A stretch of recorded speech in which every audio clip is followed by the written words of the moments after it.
আত্মার ১২টা গুণ সম্বন্ধে যে ব্যক্তি অবগত, সেই হচ্ছে যথার্থ বিদ্বান।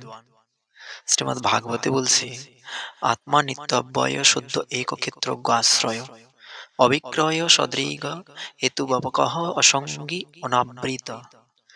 এতো এতই দ্বাদশভি বিদ্বান আত্মান লক্ষণৈ পরৈ অহম মমেত্ব সদ্ভাবম দেহাদৌ মহজম ত্যজেৎ। আত্মা হচ্ছে ভগবানের অংশ। জীবকে বোঝায়, জীব আত্মাকে, জীব নিত্য কৃষ্ণ দাস, সে কৃষ্ণ দাসকে বোঝায়।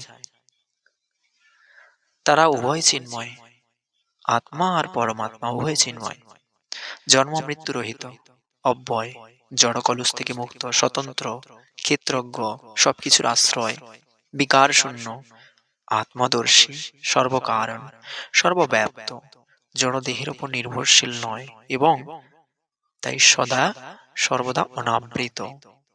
যে ব্যক্তি আত্মার এই ১২টা গুণ সম্বন্ধে অবগত, তিনি যথার্থ বিদ্বান। এবং তার কর্তব্য কি? তার কর্তব্য হচ্ছে এই জড় শরীরটি আমি এবং এই শরীরের সঙ্গে সম্পর্কিত সবকিছু আমার। মোহজনিত এই ভ্রান্ত ধারণা ত্যাগ করা উচিত। কে আমি? কেন জন্ম মৃত্যু যন্ত্রণা পাচ্ছি? হৃদয় কেন এত কলুষিত? কেন এত বিকার? কেন এই শরীরকে নিয়ে মেতে উঠছি? আমি স্বতন্ত্র, কিন্তু তবুও মোহের খাঁচায় বন্দী হয়ে কারো না কারো অধীনে আছি, কারো না কারো দাসত্ব করছি, আর যেখান থেকে যন্ত্রণা পাচ্ছি। সুতরাং এগুলো আমার মধ্যে কোনোটাই নাই, তবু এগুলো রয়েছে আমার মধ্যে, কেননা আমি জড় শরীর ধারণ করেছি, জড় বাসনা রয়েছে। এখন ভগবত জ্ঞান, ভগবত ভক্তির দ্বারাই নিজের জড়তা নাশ করতে হবে। ভগবত জ্ঞান বিনা হাজার জ্ঞান বিদ্যা অর্জন করে বসলে পরিণাম ওই এক মুঠো ছাই। এক মুঠো ছাই, সত্যি এক মুঠো ছাই। বারবার জন্ম নেবে আর বারবার মরবে। এ আমার, সে আমার, সে শত্রু, এ মিত্র, এইসব চলবে। আর নিজের বলে আধিপত্য করবার কৌশল করবে। অবশেষে পুনরায় এক মুঠো ছাই, নয়তো ওই পোকামাকড়ের খাদ্যে আসবে। তাই যে বিদ্যা, যে জ্ঞান নিজেকে মুক্ত করায়, সেটা হলো ভগবত জ্ঞান।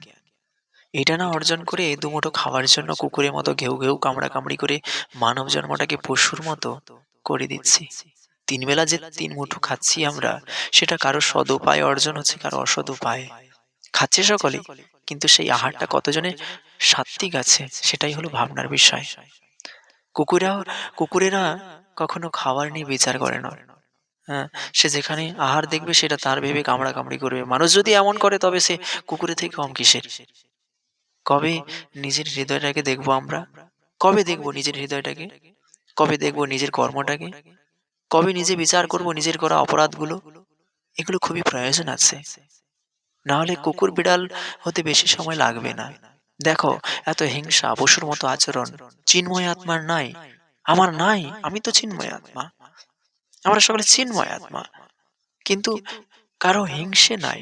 চিন্ময় হচ্ছে পরমাত্মার অংশ, সে বিকার শূন্য, তার কোনো বিকার নাই। তবু বিকার রয়েছে আমাদের মধ্যে। কেন? বাসনা। তো আত্মার এগুলো নাই, কিন্তু সে জড় শরীর ধারণ করেছে, জড় শরীর এটা করছে, আর সূক্ষ্ম শরীর, মন, বুদ্ধি, অহংকার এই কলুষতাকে আপন করে নিয়েছে। তাই এই শরীর নিয়ে জীব আত্মা পরমাত্মাকে ভুলে মোহতে ডুবেছে। এখন এই মোহ কাটিয়ে উঠতে হবে। আর সেই মোহ কাটাবো কি করে? ভগবত জ্ঞানের দ্বারা, ভক্তির অস্ত্র দ্বারা সে মোহকে কাটতে হবে, ছিন্ন করতে হবে।